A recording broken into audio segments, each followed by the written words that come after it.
Hi, welcome to the TriEssence martial art channel. Now, those of you that have been following my channel will know I have been posting videos for almost 2 years. And I've got messages from people who would like to see new videos, and now I finally got the opportunity to make a video. And I'm going to talk a bit about why I've been absent for the past 2 years. For those of you who watch my channel will know that I've been trained in various external martial arts, but in the recent couple of years, I've mainly focused on Xingyiquan and Young Family Tai Chi. That's been the case for a couple of years now, until 2 years ago, on a trip back to China annually where I do more training with my master. I had the opportunity to come across another master, a master of Wuxing Tongbei. And his skill was so impressive that I eventually decided to join his system. And due to the nature of Wuxing Tongbei's training, which conflict with Yiquan, since 2 years ago when I started doing Wuxing Tongbei, I no longer practice Yiquan. And because the two systems have very different body mechanic and principle of power generation, I sort of had these 2 years to build up the one while getting rid of the other. Which is why in these 2 years I didn't feel like posting video because I wasn't up to anywhere with Tongbei, and I'm gradually losing what I had with Yiquan. So now finally I felt that there's something that I can show for, and which is why I finally started to make videos again. Now I'm going to talk briefly on the encounter with the master. So basically, I pissed off some people, and then that person asked this master to beat me up. And upon meeting him, we sort of became more friendly with each other, but we exchanged nonetheless. And what really shocked me was the fact that, first of all, he didn't have a conventional combat stance, right? Whether it's combat sport where you hold up your hand, or traditional martial art where you have your hand up here, or however Wing Chun, or whatever the case may be. When he faced me, his hand was just like this. And this might sound like a very stupid idea because your whole body is unguarded, which I always thought would be the case before I met him. But when I faced him, it was actually super uncomfortable. Okay, because I came in from mainly a Yiquan background for the past few years. I'm very used to people having his arms up, and in which case there's a lot to work with, right? Yiquan, for those who watch the videos or know what Yiquan is about, it's all about structure. And with a unified structure of the body, I can then come and control his arms. And even if he were to throw a punch, I'll be able to use my body and structure to divert it, come in, and then do the attacks, and follow up with whatever the forces he feeds me, and I work around that, right? I could come in with a downwards force, and come in and feel this way, and turn him that way, whatever the case may be. Now, the reason that master feels very awkward to me is because his hand was like this, so he was just standing like that. So there was nothing I can work with, okay? Which leaves me with the only option to punch him, or to kick him, of course. And one people, including myself included, I would think that's a very bad fighting position because, well, the whole body is open. In the same time, he has only one thing that he needs to expect, which is me striking him. Right? When he had his arms up, when someone had his arms up, I could try to punch him, I could try to control him, I could try to grab him. There's more stuff that can happen. But when his arm is down here, I can only either hit him or I can kick him. And the whole style is trained in such a way that they are very experienced at responding to that. Okay, we'll get to that maybe in another video. So what happened was he was standing like that, and I was forced to hit him. So as I did my move, a punch, he chopped on my arm like that. And that moment when my arm collided with his arm, or his arm collided with mine, the pain was so immense, right? I mean, I've conditioned my arms before, I've collided arms with people who hit poles all day, and and it is painful. Maybe the next day I get bruises on my arms. But the fundamental difference is when I collide arm with somebody who have very hard conditioning on the arm, I can endure the pain while it's happened, right? The next day when I wake up, it's all bruised and stuff, which is uncomfortable. But when it happens, when arms collide, I can endure the pain, right? It's painful, but I can live through it. When he hit my arm though, it felt like a knife cut right into my bones. The pain goes right inside the arm. It's not just on the surface. On top of that, my whole arm, all the way numb, all the way up to my neck, the whole thing feels numb. And my head got pulled forward by the force. And there was like a kind of a shock, so I actually was blank for a brief moment. So I did my move, he hit my arm, and the next thing I realized is that his other hand is on my face. He didn't hit me, but it was right here. And because of the shock, the pain, and the numb all together, I could not react to the second hand. It was right on my face and nothing I can do. Now, I've met a lot of great masters in China, and I've lost to quite a few of them as well, but I've never lost this badly, where the first move, the arm touch, so it didn't even hit me. Right? Usually I kind of get beaten when they punch me and it's really good, but my arm collided and I already lost the fight. And that impact on the arm lasted for a few minutes. So right after that initial clash, I didn't even want to carry on the sparring exchange anymore.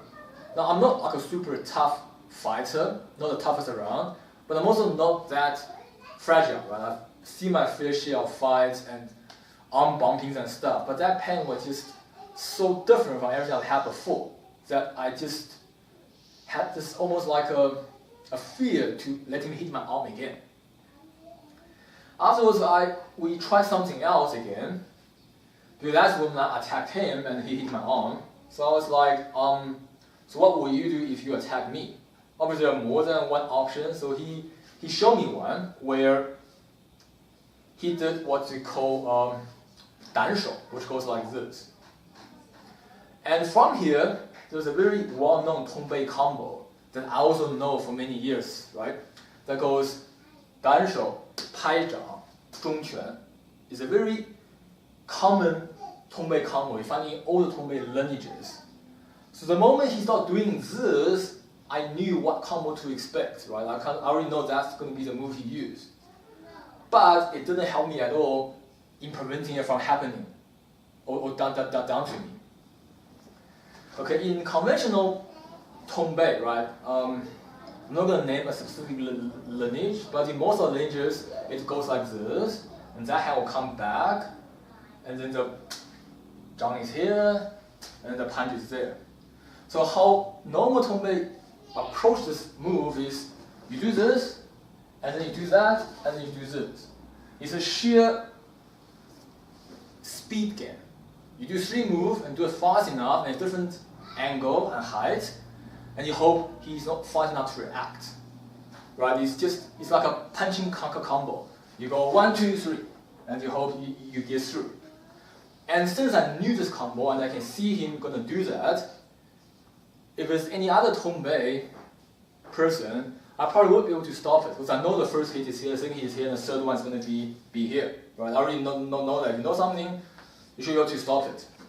However, his hand comes like this, and then I obviously raise my arm to block. But as his arm comes down, he went like that. And once again, the force he generates and the shock from this from 单手 to 摔掌 was so much, I tiptoed up. Because I was in structure to stop the attack, but his force generation was greater than my structure, so I got pulled up. So again, after that, my head went right into his hand. And when that happened, then that punch he placed on my ribs. So after this 2 friendly exchange, I was very grateful he didn't actually hit me. I realized he was completely out of my league. I went back home and I thought about it for nearly a month. And I can't think of a way to beat this method of combat. So after a month, then I called him up and I decided to join him. Alright, so and due to the conflict I said before, this was Yiquan, I no longer practice Yiquan. So I will not be actively making more Yiquan videos. I may in the future make Yiquan video if there's something I want to address or some question that you ask me, because I still have the knowledge of the Yiquan I've learned in all these years. But I will not be actively making new Yiquan videos because I feel like I no longer represent that style. My whole body, habit, mechanic, everything is changing. I'm losing all the Yiquan stuff I bought through all these years, and I'm getting something else.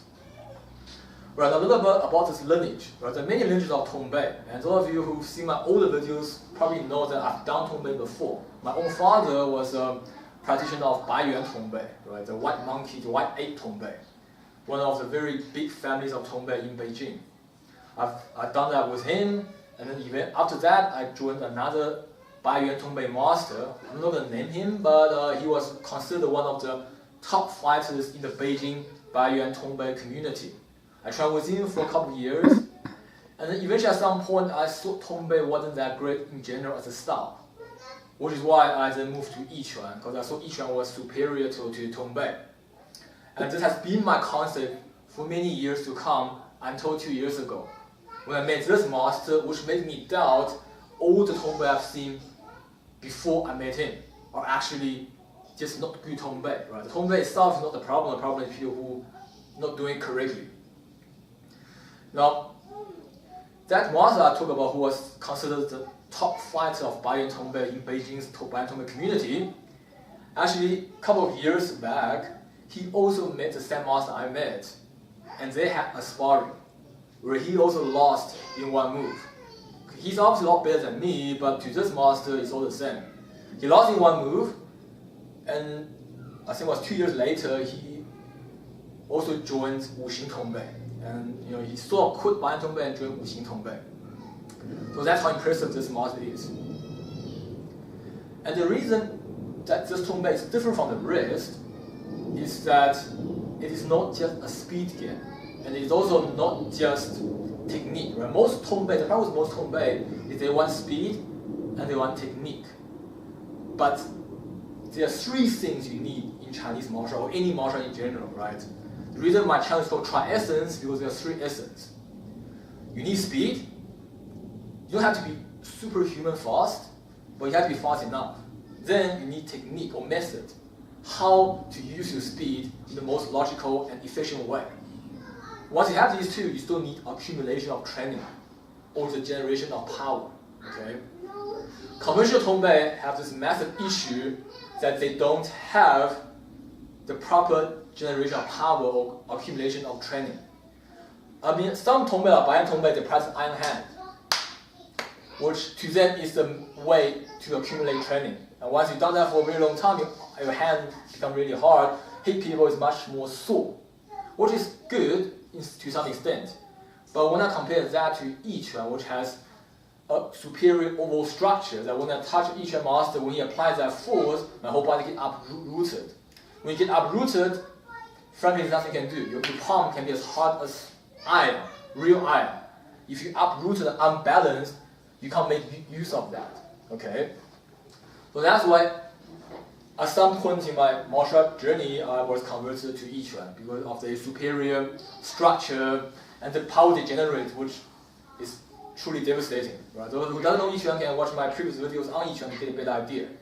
Now, this Wuxing Tongbei that I met have the same ability. It's different approach, different training, but the power they generate rivals that of Yiquan or any other good internal style. Now, I'm not saying that Wuxing Tongbei is better than Yiquan. Okay, just my personal preference. I tend to like, or I say I feel Wuxing Tongbei's method and principle fit me more than Yiquan, which is why I decided to change. Right? I'm not saying Yiquan is inferior. That is really a personal preference. But pretty much all the internal styles, if you find the authentic source, they have very similar abilities. They train differently, different approach. It's like different paths onto the same mountaintop. So in this Wuxing Tongbei, everything is about generation of power. You have speed, you have technique, but those are not important. Okay, generation of power with the correct technique and speed is what we value. I'll give you a few examples.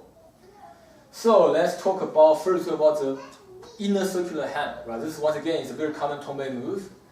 When I used to do it in Baiyuan Tongbei, it looks like this. Right, your hand just goes here. That circular hand, and then usually do it with that danshou. There's 1, 2. And how they use that is when somebody punches, you do this to the arm, and then you hit them in the face. Now, obviously, this is a legitimate technique, okay? Problem is though, is that when you're doing this, you are chasing the hand. And when you are chasing the hand, you are essentially not controlling him. What that means is, when he punches and I do this, I may be able to connect with this, or he may be able to retreat, because there's nothing I have that controls him or restricts his movement. I'm merely chasing his hand, and his hand is fast enough, it will go away, and then we go back to the same game. Right? It's not bad, but it's not super efficient. Now let's look at how this lineage of Wuxing Tongbei does circular hand. Right? Unlike the ones I've learned before, which is here and there, this circular hand looks like this.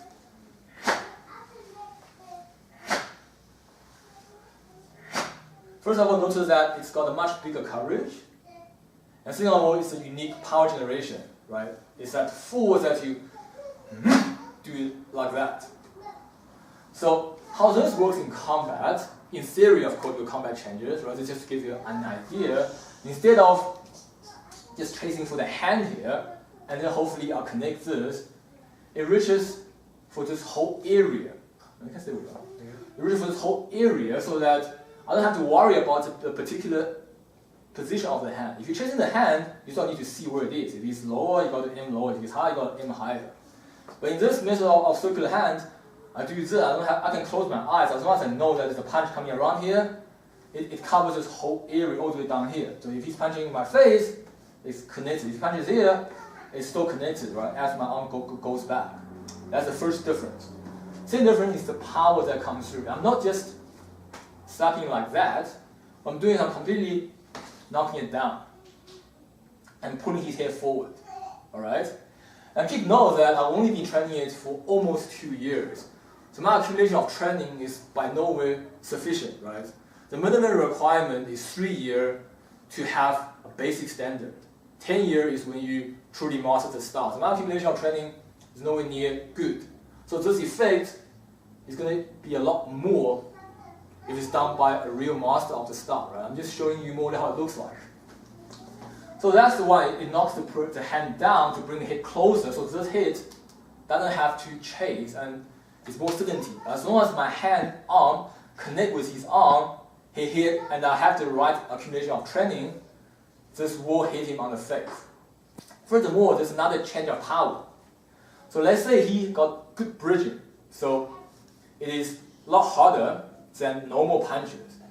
And that I couldn't slap him all the way down there. Then it will be a rotation. So power in one direction, easy to resist.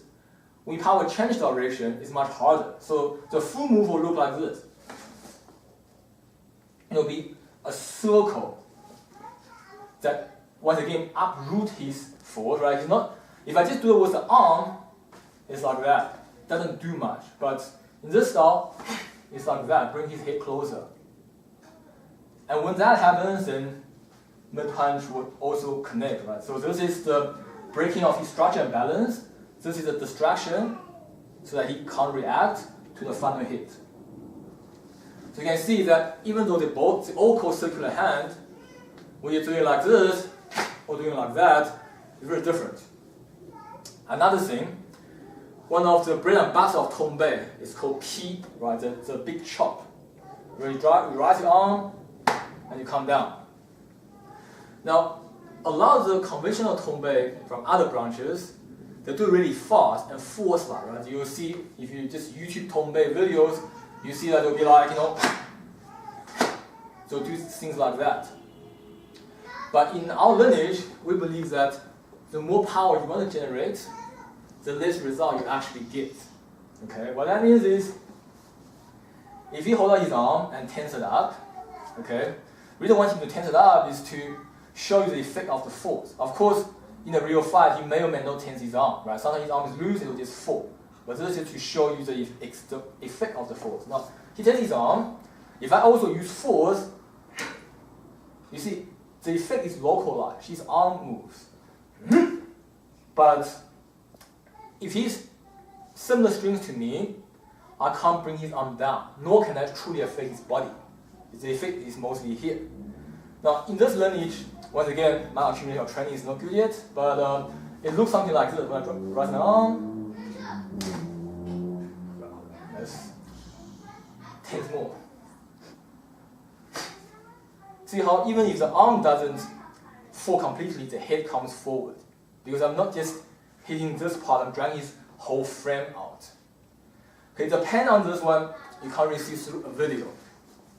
But my master, well, my new Wuxing Tongbei master says that in this system, if you hit a guy twice on the arm, and he's willing to take a third hit, you're simply failed. What that means is the power generated must be so painful that anyone would only be willing to hit twice.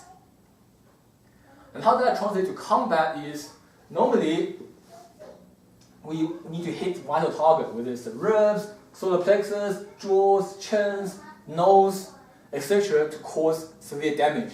Anything before that is foreplay, it's paving up to the payload, right? It's paving up to the knockout punch or the disabling hit.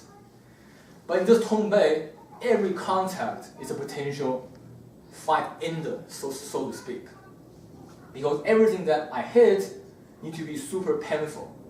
Again, this is not something you can see through a video, so either you trust me or you don't, it doesn't matter. But this is how this style works based on my experience.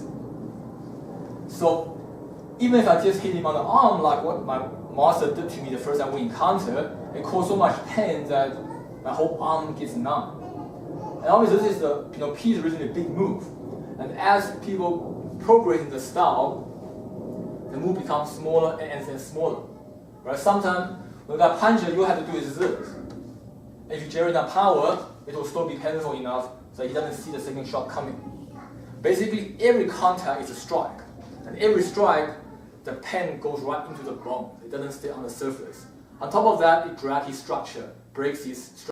The conventional Tongbei is that they do it fast. So if he's fast enough or he knows the move, he'll just block. Okay, like I said earlier, in our system, the strike down, right, danshou into strike down, have to go all the way down so that whatever contact, I'm going to drag it so that he can't run away. So if you look at by doing like this, normal strike down goes like this. In Wuxing Tongbei, the strike down goes a bit lower, it will be like this. But when you're doing like this, especially looking on the side, the shoulder doesn't extend. And according to my master, the whole point of Tongbei, or Tongbei means through back or through arm, is to release the shoulder and to extend the shoulder plate. So instead of using just this part of the arm to strike down, you throw this arm completely out. This whole arm, up until this back here, gets thrown out of the body. And that's how we generate such a superior downward force. And if you pay attention to the sound, if you show this tense, it's a very shallow sound. If you do it correctly,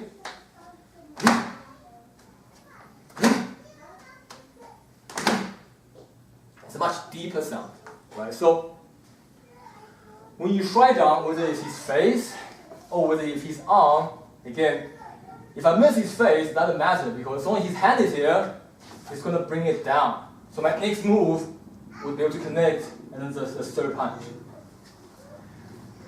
So with this kind of power, our Lineage of Wuxing Tongbei doesn't need to dance around. By dancing around, I mean, for example, if he's like this, one of the common techniques that I go here with the opening hand, and then this hand will go there, and I'll hit him. Right? That's called dancing around. Or I'll do here, and I'll go here, and I'll hit him. It's all called dancing around because you are unable to move this, so instead you are moving around it. Right? Again, nothing wrong with this approach. Right? There are a lot of stuff who does this. There's nothing wrong with it, but it is not the most efficient way.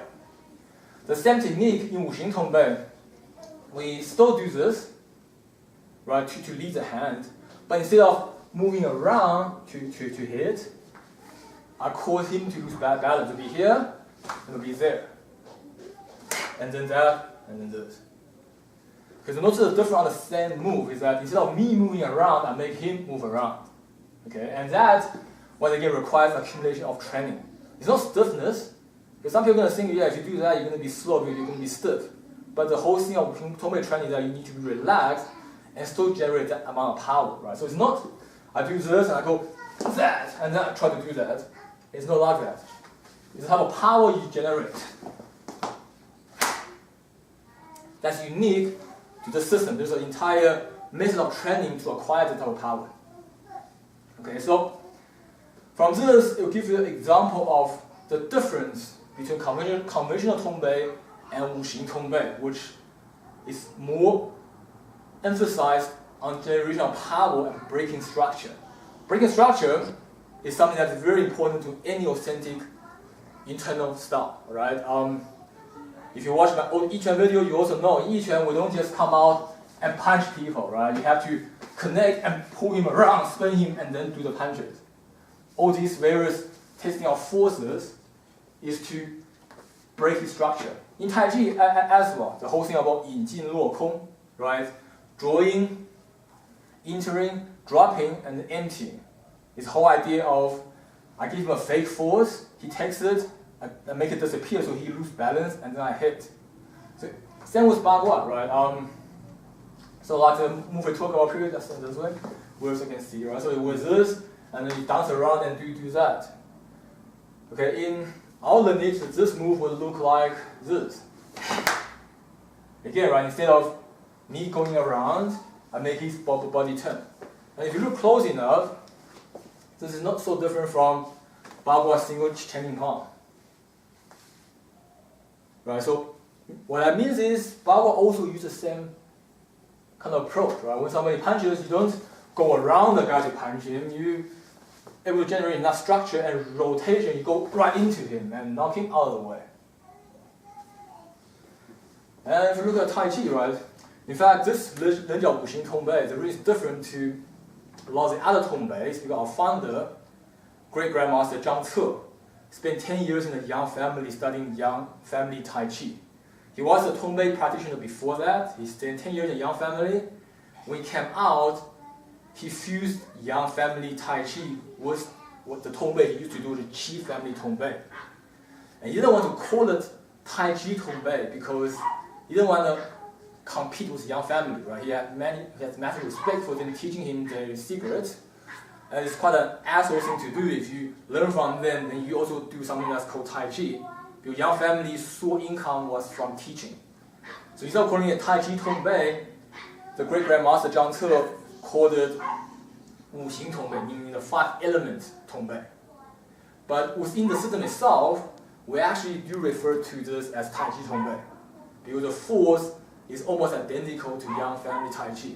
Only difference is that Tai Chi is a more defensive style. Tai Chi wants to give you a fake force, you take it, it takes away, break your balance, and then strike.